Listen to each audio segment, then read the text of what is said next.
Bonjour à tous, bienvenue dans Cut and Click pour une nouvelle vidéo, l'attaque des titans, puisqu'on va débriefer ensemble les épisodes 4 et 5 de l'ultime saison, la dernière, de l'attaque des titans Shingeki no Kyojin. Je le dis encore super mal, mais j'ai encore vachement de temps pour apprendre à le dire. Non, pas du tout.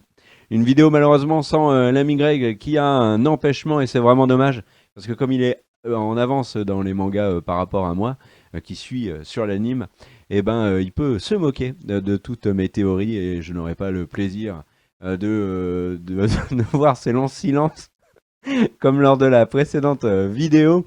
D'ailleurs, on en reparlera de la précédente vidéo dans celle-ci.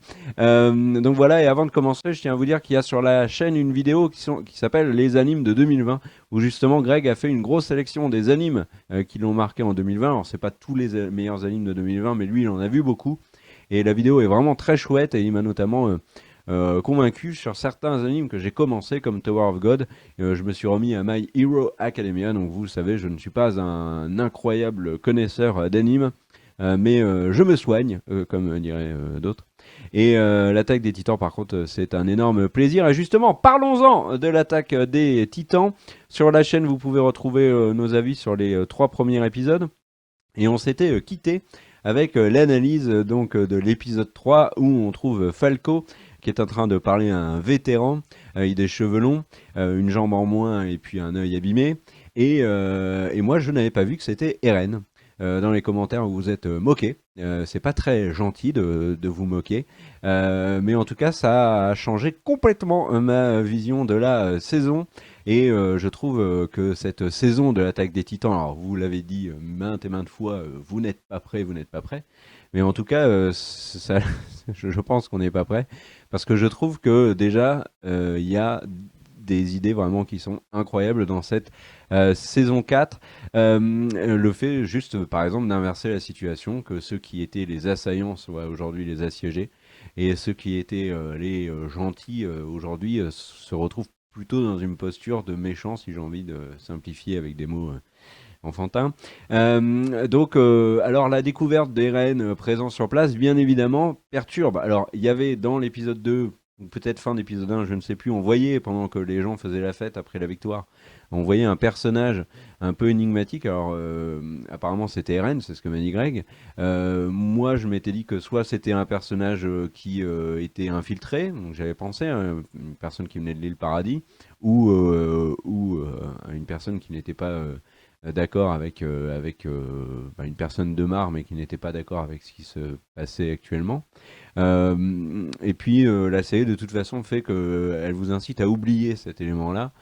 Par contre, bien évidemment, Eren, bon bah si vous l'aviez grillé, moi pas du tout. Et début d'épisode 4, un épisode qui est vraiment intéressant parce que justement il met en place beaucoup de choses et sur la famille Tabor, je dis probablement très mal. Et d'un point de vue politique, c'est plutôt pas mal, mais aussi bien évidemment Eren qui fait passer une lettre à ses camarades via Falco, bien malheureusement pour lui. Donc voilà, l'épisode 4, je vais pas m'arrêter trop longtemps dessus parce que il m'a beaucoup moins marqué que le 5. Le 5 est un épisode que je trouve extrêmement bien écrit, extrêmement frustrant également. Pourquoi bien écrit? Parce que il y a des petits détails qui sont là et qui sont très pertinents. Par exemple, il y a une scène qui m'a marqué, c'est les parents d'Annie. Alors je crois que c'est Annie et Berthold, je crois, ou Annie ou le père de Rainer, enfin peu importe, le père d'Annie et un parent de Rainer, qui discutent de leur enfant. Et c'est vrai que j'ai trouvé que le fait d'intervenir les parents à ce moment-là pour une scène finalement un petit peu insignifiante est très malin et montre aussi une autre facette de la guerre avec par exemple les enfants qui sont partis puis les parents qui restent là. Annie, le père d'Annie est absolument persuadé qu'elle est en vie. Je pense moi qu'Annie reviendra dans la série. Euh, Bon, ça on en a déjà parlé dans les précédentes vidéos. Mais vous voyez, juste cette scène, j'ai trouvé très réussi. Puis il y a le face-à-face, bien évidemment, entre Eren et Reiner, qui est étonnant parce que, en fait, cette saison a tout changé. Je l'ai déjà dit en début de vidéo, mais elle a complètement inversé les choses. Et on le voit bien dans l'entretien qu'ont Reiner et Eren ensemble. C'est Rainer qui a peur. C'est Rainer qui a peur d'Eren, alors qu'avant c'était l'inverse. Enfin, sans le savoir, Eren avait peur de Rainer quand il était le cuirassé et qu'il attaquait les murs. Euh, le rôle de chacun dans l'attaque à venir est complètement inversé. Et Rainer a peur parce que ça, il le comprend. Et ça, je trouve que cette inversion des rôles, mais c'est une idée de génie et c'est hyper bien amené. Et puis cet épisode, alors avec le discours notamment de Tybur sur la guerre, sur le pacte de non-agression d'ailleurs, j'ai encore un peu de mal à... Bon, alors il y a un truc qui est intéressant dans cet épisode, c'est que c'est un épisode qui ressasse beaucoup des choses qu'on a déjà vues, qui les réexplique. En fait, c'est complètement logique, c'est-à-dire que l'attaque des Titans entre la saison 3 et la saison 4 a tellement changé les choses, a tellement changé notre regard qu'on peut avoir sur les personnages, sur la situation, nous emmène sur un nouveau continent, nous a révélé tellement de choses d'un coup qu'elle insiste pour les rappeler pour que les choses rentrent bien en tête, ce qui est plutôt logique. Et puis en même temps, elle profite de ça pour faire monter la sauce. Mais ça, j'en parlerai après. Mais pour revenir sur les éléments qu'elle explique, donc par exemple avec le roi Fritz et Elos, le pacte de non-agression, moi je disais justement, j'ai un peu de mal avec le pacte de non-agression. J'ai encore du mal un peu à comprendre comment Eren peut, lui, ne pas le respecter, ce pacte de non-agression. Mais vous m'expliquerez très probablement dans les commentaires. Euh, mais l'épisode est vraiment bien amené, et où je disais qu'il fait monter la sauce et où il est frustrant, c'est que dès le début de l'épisode, et ça fait... en fait, on peut même revenir en arrière, c'est-à-dire que dès qu'on a compris que c'était Eren qui était présent, en fait, alors que la série, depuis le début, nous parle de l'attaque par Mar et les Eldiens de l'île Paradis, en fait, si Eren est là, on comprend tout de suite que ça va être l'inverse, que c'est Eren et ses acolytes qui vont attaquer Mar et les Eldiens présents sur place, donc Reiner. Euh, alors ça, c'est une évidence. Et le truc, c'est que on se dit, ok, c'est dans l'épisode 5, qui s'appelle la déclaration de guerre. Parce que Tybur dit, ah, on va faire la guerre, on y va. En révélant d'ailleurs la vérité sur le roi Fritz et Los et le rôle de Mar et des titans au grand public. Ok, soit.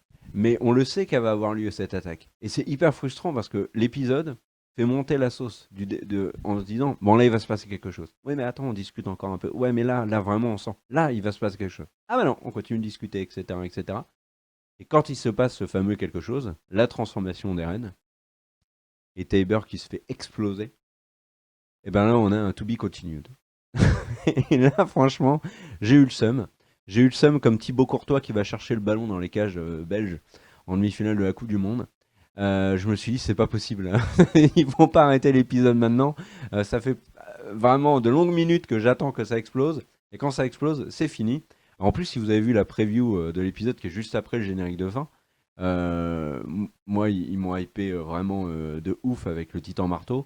Donc, j'ai vraiment envie de voir la suite déjà, et puis de voir quelles sont les surprises que vont nous amener, va nous amener l'auteur et l'attaque des Titans, qui est vraiment une œuvre très étonnante, je trouve. Mais là, pour être très honnête avec vous, là, j'attends juste, mais de la pure baston de Titans. Là, ça fait un moment qu'on n'en a pas eu. Et puis l'idée que Eren arrive et que les autres arrivent aussi avec lui, parce qu'on comprend, je pense que c'est Armin ou Connie qui ont piégé le titan en mâchoire et Brouette, euh, enfin Pic et Porco. Je pense que c'est Armin. Moi, je mise sur Armin, mais je n'en suis pas sûr. Euh, c'est, enfin, là j'ai envie de voir ce que ça va donner cette attaque, et j'ai envie de voir Eren dans l'inversion des rôles. Et est-ce qu'ils vont aller jusqu'au bout de ça? Parce que on a vu dans les 3 premières saisons les héros de la série être attaqués par les titans qui aujourd'hui sont les héros de la série, et les héros de la série sont devenus ceux qui vont les attaquer. Est-ce qu'ils vont aller au bout de la démarche, c'est-à-dire nous montrer Eren en train de massacrer des innocents? Est-ce qu'on va voir les héros, les nouveaux héros de la série, c'est-à-dire tous les jeunes qui sont autour de Falco, essayer de se battre contre Mikasa, contre Armin en titan, contre Eren en titan? Est-ce que, par exemple, Eren a ramené Annie avec lui? Ça serait ouf, je viens d'y penser, mais ça serait ouf que Annie se retrouve face à Rainer, parce que Annie est souvent évoquée depuis le début de la saison. Elle a été pendant longtemps mise de côté dans le manga, mais là, elle est évoquée très régulièrement. On le voit avec les flashbacks, on le voit avec le père. Donc, j'ai tellement envie de voir la suite. Mais je trouve que c'est extrêmement bien amené, cette inversion des rôles. Ça, c'est brillant. Et ce Eren qui sort du bâtiment, il est terrifiant, Eren. Il est vraiment. Alors moi, j'adore le cri d'Eren déjà en Titan. J'adorais depuis le début. Mais là, il est vraiment terrifiant. Et déjà, il fait un carnage. Enfin, le mec qui déclare la guerre en mode je suis puissant et qui se fait hacher menu d'entrée de jeu. J'ai hâte de voir ce que ça va donner sur la suite. Et il y a un truc qu'on avait fait dans la vidéo précédente et qu'on n'a pas gardé parce que j'avais peur que ça vous spoil. C'était une analyse de l'affiche promotionnelle de la saison 4 où on voit en fait Reiner et face à lui il y a le titan d'Eren et les autres qui sont autour d'Eren. Et en fait c'était vraiment l'inversion des rôles. C'est Eren qui attaque cette fois. Et on comprend et l'intérêt de l'épisode, parce que quand je dis qu'ils font monter la sauce, ils le font pas inutilement. C'est-à-dire que tout ce qui est développé dans l'épisode 5 est intéressant. Et notamment quand Eren explique qu'il est pareil que Reiner. Reiner explique que bah, il a attaqué le mur parce que c'était pour les siens, c'était pour s'infiltrer, c'était pour récupérer le titan primordial, c'était parce qu'il manipulé par Mar. Pour eux, c'était une évidence que s'ils voulaient s'en sortir, c'était ça. Et là, on a Eren qui attaque Mar parce qu'il n'a pas le choix en fait. Il sait que les Eldiens vont venir. C'est lui ou eux en fait. Le manga et l'anime nous placent dans un des deux camps. Alors que j'ai vraiment l'impression pour le coup que les deux camps qui vont s'affronter, ben c'est légitime. Et enfin, je pense que vous avez compris ce que je voulais dire, mais et du coup, bah, comment est-ce que l'anime et le manga va conclure ça? J'ai vraiment hâte de voir ça. Et à propos du manga, d'ailleurs, sachez qu'il se terminera au Japon début avril, avec une sortie logiquement du dernier tome, en septembre en France. Donc voilà, et pour ceux qui achètent l'édition colossale, ce qui est mon cas par exemple, je pense qu'on l'aura pour Noël. Donc voilà, donc l'attaque des Titans, ça se termine vraiment bientôt. Et comme ils l'ont dit, c'est l'ultime saison. Mais qu'est-ce qu'elle est bien. Enfin, qu'est-ce qu'elle est intelligente aussi. Voilà mon avis sur ces épisodes 4 et 5. Et j'ai hâte de retrouver l'ami Greg pour décortiquer les épisodes suivants. Parce que je pense qu'Eren va décortiquer beaucoup de gens dans les épisodes suivants. Et voilà. À très bientôt sur la chaîne. Merci à Sylvain qui était à la réalisation. Cœur sur les tipeurs. Et puis à tous, passez une bonne fin de journée. Un petit pouce vers le haut si vous avez envie. Un petit commentaire aussi. À très bientôt. Ciao! Non, mais attendez, là j'ai dit au revoir, mais j'ai oublié un truc. Je voulais parler des Tabers avec le fameux Titan Marteau. Dans l'épisode précédent, le blondinet nous dit que le Titan Marteau c'est l'un d'eux. Et bon, on pourrait penser que c'est lui. Sauf que quand l'ami Eren sort du bâtiment de manière particulièrement délicate, d'ailleurs j'aurai un autre truc à rajouter là-dessus juste après, j'ai oublié plein de trucs. Je pense moi qu'il le tue, le Taber en question, celui qui déclare la guerre. Le plan final, on peut imaginer avec le sang qu'il y a partout que le Taber en question va finir au fond du gosier d'Eren. Or, la preview nous fait comprendre qu'il y a le Titan Marteau. Donc, on va découvrir qui est le Titan Marteau dans la famille. On va découvrir aussi les capacités du Titan Marteau. Je pense que sa capacité principale n'est pas d'enfoncer des clous. Du coup, voilà, on va voir un petit peu ce que ça va donner. Peut-être qu'il met d'énormes coups de tête, ça serait très drôle. Enfin bref, mais voilà, qui est ce fameux titan marteau? Et alors il y a aussi un truc dont je n'avais pas parlé, mais le titan bestial. Alors ils ont pris le contrôle, enfin ils ont emprisonné, j'ai envie de dire, Brouette et Chaussette et Mâchoire, mais ils ne s'occupent pas du tout du titan bestial. Il y a peut-être une raison à cela, peut-être qu'on n'a pas vu non plus ce qui s'était passé pour le Titan Bestial. Peut-être il est occupé avec Levi et Mikasa, par exemple. On ne sait pas. Donc voilà. Et alors le truc que j'ai oublié de dire, oui voilà, c'est sur Eren et la discussion avec Reiner et le fait qu'il veuille que Falco soit présent. Il y a un truc quand même moi qui m'a tiqué sur la fin, c'est que bon, il explique à Reiner qu'ils sont pareils et c'est vrai. Ça je l'ai dit précédemment. Mais quand il se transforme, Eren, il est dans la cave d'un bâtiment gigantesque, un bâtiment qui explose.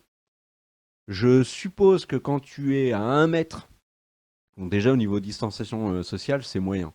Mais à 1 mètre d'un mec qui se transforme en titan, dans une cave, et qu'il explose absolument tout, je suppose que tu t'en sors moyennement bien. Donc est-ce qu'il a fait ça aussi pour tuer Reiner et Falco d'un coup? Est-ce que Reiner, bon Reiner va pas mourir, c'est pas possible, mais si Reiner et Falco s'en sortent tranquillou, là, peut-être que au niveau crédibilité, alors vous allez me dire, quelle crédibilité dans un monde où il y a des titans? Oui. Mais quand même, moi je me demande si Eren n'a pas essayé quand même de les tuer en se transformant. On verra bien. Voilà, cette fois je m'en vais vraiment. Je vous dis au revoir et à très vite sur la chaîne pour d'autres vidéos. Ciao!